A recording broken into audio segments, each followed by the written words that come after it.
اعوذ باللہ من الشیطان الرجیم بسم اللہ الرحمن الرحیم۔ حضرت زید بن ارقم رضی اللہ تعالیٰ عنہ رسول اللہ صلی اللہ علیہ وآلہ وسلم سے بیان کرتے ہیں کہ آپ صلی اللہ علیہ وآلہ وسلم نے فرمایا، یہ بیت الخلا جنوں اور شیطانوں کے آنے جانے کی جگہ ہے، لہٰذا تم میں سے جب کوئی بیت الخلا جانا چاہے تو یہ کلمات کہہ لیا کرے،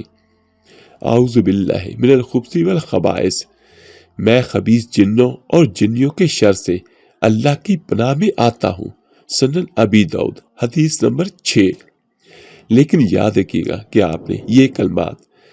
بیت الخلا سے پہلے، یعنی بیت الخلا کے دروازے کو کراس کرنے سے پہلے آپ نے ادا کرنے ہیں، پھر آپ نے اندر جانا ہے۔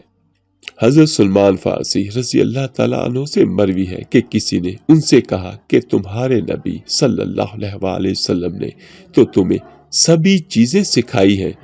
حتیٰ کہ پیشاب پخانے کا طریقہ بھی۔ انہوں نے کہا، ہاں بلا شبہ اس میں ہمارے لیے کوئی عیب کی بات نہیں۔ آپ صلی اللہ علیہ وآلہ وسلم نے ہمیں بتایا، آپ صلی اللہ علیہ وآلہ وسلم نے ہمیں پیشاب پخانے کے وقت قبلہ رخ ہونے اور دائیں ہاتھ سے استنجا کرنے سے منع فرمایا ہے، اور یہ کہ ہم میں سے کوئی 3 ڈھیلوں سے کم میں استنجا نہ کرے اور گوبر یا ہڈی سے بھی استنجا نہ کرے، سنن ابی داؤد حدیث نمبر 7۔